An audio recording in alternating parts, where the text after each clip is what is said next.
Dalam kunjungan ke Menara Kompas Jakarta Senin 30 Maret 2026, Menteri Perdagangan Budi Santoso menyampaikan tetap optimistis terhadap kinerja ekspor Indonesia meski ketegangan geopolitik di Timur Tengah terus meningkat.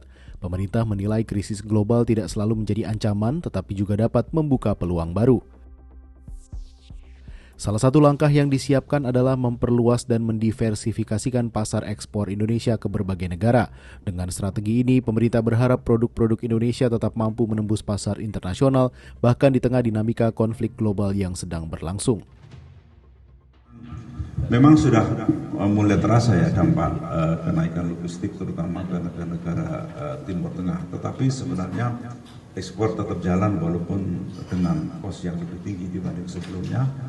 Dan permintaan dari Timur Tengah juga masih ya. Nah kalau kita lihat dari 9,8 miliar US dollar ini memang share kita sekitar 3,49% ya, dari total ekspor kita ke dunia. Ini kalau kita lihat katakanlah ini 100% itu ke UAE 40%. Ekspor kita terbesar ke Timur Tengah itu pertama UAE 40% share-nya, kemudian Arab Saudi sekitar 29%, sisanya ke negara anggota lain. Kalau ke Iran itu sekitar 2,5% atau nilai ekspor kita sekitar 250 juta US. Budi menegaskan kunci utama menjaga pertumbuhan ekspor tidak hanya bergantung pada komoditas yang dijual, namun juga strategi membuka pasar-pasar baru di tengah perubahan peta perdagangan global. Dengan memperluas jangkauan pasar, Indonesia diharapkan tetap mampu mempertahankan bahkan meningkatkan kinerja ekspornya. Nah, mencari pasar ekspor baru itu kan tidak mudah.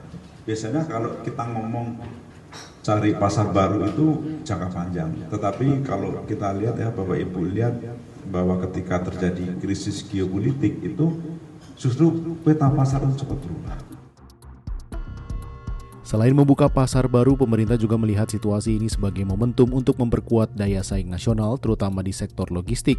Budi menyebut pemerintah tengah berkoordinasi dengan Dewan Pengguna Jasa Angkutan Indonesia untuk mengurangi berbagai hambatan distribusi yang selama ini membebani biaya ekspor. Langkah ini diharapkan dapat membuat sistem logistik lebih efisien sehingga produk Indonesia semakin kompetitif dan mampu bersaing di pasar global.